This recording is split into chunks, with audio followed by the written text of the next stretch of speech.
মেয়েটির নাম হাফসা। সে মামার বাড়ি শহরে বেড়াতে এসেছে। মামা বাড়িতে মেয়েটির খালাতো ভাইরাও এসেছে, বড় ভাই আবরার আর ছোট ভাই আরাফাত। সারা দিন তিনজন মিলে খেলাধুলা দৌড়াদৌড়ি করে। হাফসার সব সময় মুখে ফিডার থাকে। হাফসার একটা অভ্যাস আছে, সে খেলাধুলার মাঝেও কার কি লাগবে সেইগুলোর খেয়াল থাকে। হঠাৎ হাফসা শুনতে পায় তার মামার রুম থেকে শব্দ হচ্ছে। পরে হাফসা খেলা রেখে মামার কাছে যায়।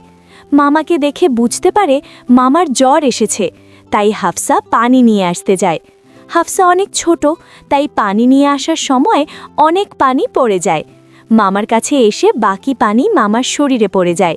সে আবার যায় পানি নিয়ে আসার জন্য। পানি নিয়ে আসার সময় হাফসার ভাইদের খেলতে দেখে। পরে হাফসাও ওদের সাথে খেলা শুরু করে। পানির গ্লাস রেখে ঘর বানাতে শুরু করে সবাই মিলে। হাফসা ভুলে যায় তার মামার পানি নিয়ে যাওয়ার কথা। খেলতে খেলতে অনেকক্ষণ পরে হঠাৎ হাফসার মনে পড়ে মামার পানির কথা। পরে গ্লাস হাতে নিয়ে দৌড়ে মামার রুমে যায়। সাথে হাফসার দুই ভাইও মামার রুমে যায়। হাফসা মামাকে পানি খাওয়ায়। মামার জ্বর, তাই কিছুটা পানি মামার মাথায় ঢেলে দেয়। পরে মামাকে আদর করে। অন্যদিকে আবরার মামার হাত টিপে দেয়, আর আরাফাত অনেক ছোট, তাই কিছু না করে মামার পাশে শুয়ে থাকে। এইভাবে হাফসা, আবরার, আরাফাত চেষ্টা করে মামাকে সুস্থ করার। পরে মামা সুস্থ হয়ে গেলে সবাই অনেক খুশি হয়।